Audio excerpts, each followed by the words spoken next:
இது வரைக்கும் நான் எந்த ஒரு ஹாஸ்பிட்டல் ஊழியத்துக்கும் நான் போனது கிடையாது. இந்த மாதிரி இந்த 4 மணி வெள்ளம் இவ்வளோ நாள் இருந்ததுக்கு நான் அந்த மெசேஜ் கேட்டதும் கிடையாது. எனக்குள்ள ஆண்டவர் பேசினதும் கிடையாது. ஆனால் இந்த 2 நாளாக இந்த இடத்துல வந்த வார்த்தைகள் ஒவ்வொன்றும் என் ஆத்மாவில் தங்குற மாதிரி இருந்தது. நான் எல்லாரும் போகலாம் வாங்க, நாங்கள் எப்போவுமே இந்த மெசேஜ் முடிஞ்சவனே சண்டையில்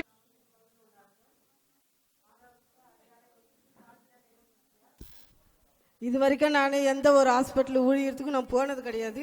இந்த மாதிரி இந்த 4 மணி வெள்ளம் இவ்வளோ நாள் இருந்ததுக்கு நான் அந்த மெசேஜ் கேட்டதும் கிடையாது. எனக்குள்ள ஆண்டவர் பேசினதும் கிடையாது. ஆனால் இந்த 2 நாளாக இந்த இடத்துல வந்த வார்த்தைகள் ஒவ்வொன்றும் என் ஆத்மாவில் தங்குற மாதிரி இருந்தது. நான் எல்லாரும் போகலாம் வாங்க, நாங்கள் எப்போவுமே இந்த மெசேஜ் முடிஞ்சவனே சண்டையில் வீட்டுக்கு போயிடுவேன். ஆனால் இந்த நேற்று இன்றைக்கும் இந்த 4 மணி வேலை இருந்து ஊழியத்துக்கு போகலாம் வாங்க.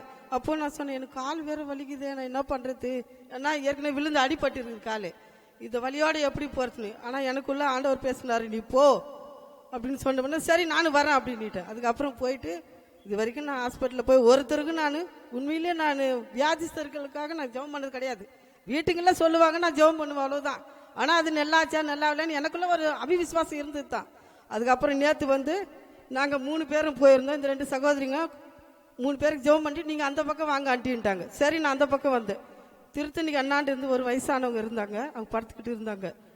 அவங்க மகன் இருந்தாப்பல, என்ன பாசம் அப்படின்னு. அப்புறம் அம்மாவுக்கு இந்த மாதிரி தலை ஏற்று தூக்க முடியாது, எப்போ பாரு தலை சுத்தல் இருக்கும், வாய் வேற சரியாக பேச முடியல, அவங்களுக்கு பிபி ஹெவியாக இருக்குதுன்னு டாக்டர் சொல்லிட்டாங்க, தண்ணி ஆகாரமாக தான் கொடுக்க சொல்லியிருக்காங்கண்ணே. சரி அம்மாவை தூக்கி உட்கார வைங்கண்ணே. இல்லை அம்மாவால் உட்கார முடியாதுண்ணே. இல்லை நீங்கள் தூக்கி உட்கார வைங்க அப்படின்னு அவங்கள பிடிச்சி இயேசுவின் நாமத்தினால உட்காருங்க அப்படின்னு பாரு. அந்த அம்மா உட்காந்துட்டாங்க. என்னம்மா பண்ணுதுன்னு, எனக்கு தலை சுத்துது, தலை கண்ணே திறக்க முடியலன்னாங்க. அப்படியா அப்படின்னு சொல்லிட்டு, சரி நீ கண்ணை மூடுமா, இப்போ கொஞ்ச நேரத்துக்குள்ள அந்த தலை சுத்தல் நிற்குதா இல்லையா பாரு அப்படின்னு சொல்லிட்டு இயேசுவின் நாமத்தினால இந்த தாயாருக்கு இருக்கிறதான தலை சுத்தலை இப்போ இதை வெளியேற்றுக்கிறோம் அப்படின்னு. இந்த 2 வார்த்தை தான். ஏன்னா நேற்று மெசேஜில் நீங்கள் அதிகமான வார்த்தைகளை பேசாதீங்க அப்படின்னு சொன்னதுனால அந்த இடத்துல ஒரு ஞாபகம் வந்து சரி இந்த 2 வார்த்தை தான் சொன்னேன். இப்போ எப்படி மகதுன்னா இல்லை அப்படித்தான் இருக்குது. சரி கண்ணை மூடி அப்படின்ட்டு திரும்ப என்ன பண்ண, திரும்ப ஜெபம் பண்ணி இதே வார்த்தையை தான் சொன்னேன். அதுக்கப்புறம் இப்போ எப்படி இருக்குதுன்னு, பரவாயில்ல தலை சுத்தல் இல்லை, ஆனால் எனக்கு பிபி தான் இருக்குது, நாளைக்கு செக் பண்ண போகிறாங்கண்ணே.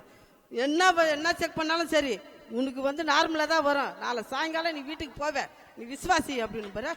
நாங்களும் கிறிஸ்தவங்க தான் அப்புறம் அதுக்கு நீ பயப்படுற, உனக்குள்ள இருக்குது இல்லம்மா அப்படின்னு.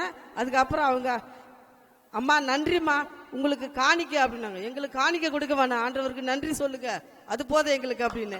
ஆனா உண்மையிலே இது வரைக்கும் நான் யார் மேலேயும் கை வச்சு